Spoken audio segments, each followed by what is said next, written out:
starting to look a little bit more like the shape of a car. There's a lot of efforts gone into kind of getting it back into the general shape, move the major crushed areas back out. Really, before we do any measurements or anything like that, there's just some really basic movements we're doing to get it to a place where we can actually mount it on our measurement device and start getting it square again. You can see what the next steps are going to be, so I'm so thrilled with the work that's been done here. Looks like it's hard work and been done with a lot of patience and love, so I'm really impressed. The roof was so crushed and this area over here so badly damaged, we had to kind of push it back out into shape. This is an MG Magnette. I believe they made these from 1953 to 1968. This is a 1958. Customer wants something they can drive daily, but still has the vintage 1958 look. Something that looks period correct.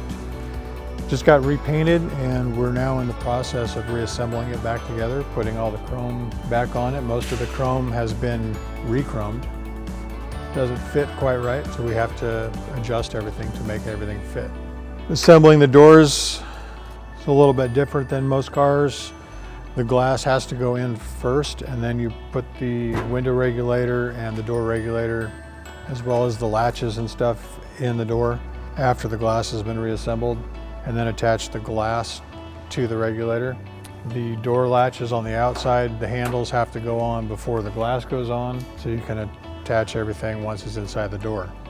Front doors pretty much go together the same way as the back doors do.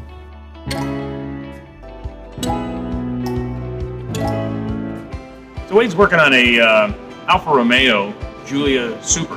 This is the four-door version, the classic Alfa sports car that everybody knows. They're kind of the same car. They're pretty cool because they have all the same features that the sports cars, the convertibles and the GTVs had. Limited slip rear end, four-wheel disc brakes, 5-speed transmission, just a four-door body. And they've gotten pretty popular here in the last few years because they're kind of a sleeper. They're kind of cool looking.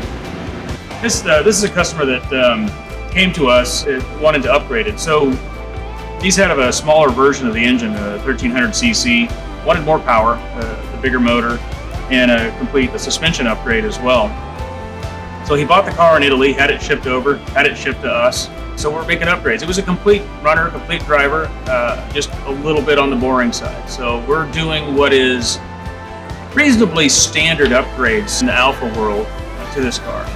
So Wade has been doing and has completed now the full suspension build, and I'll let him tell you about what's going on in the suspension. So what we did is we put a stage 2 Alfaholics suspension kit in it, which gave us an 1.5 to 2 inch drop in the front.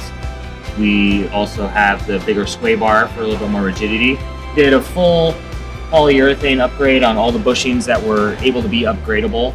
I also ended up doing the rear suspension as well. The rear suspension's been dropped about an inch or so this thing's going to sit really nice once it's all flat on the ground.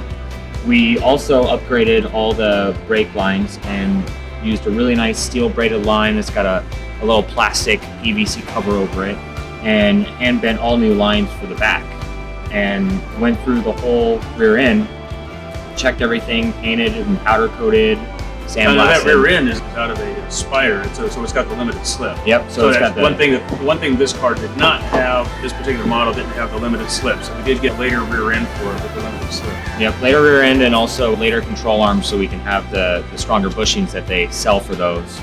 And it's all in all, it's got the Kony adjustable shocks on it as well, so it's going to be really adjustable for us once we get everything set and dialed and tuned.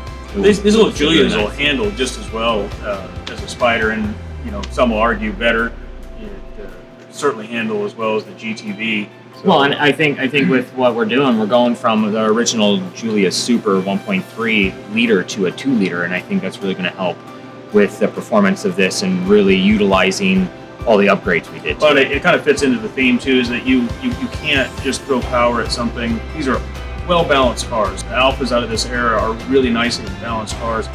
If you throw a bunch more power at it, you can then not deal with brakes and not deal with suspension because you're going to be moving the car beyond its design capabilities. And so this has to kind of be a package situation to upgrade everything so it's faster and also has the ability to stop.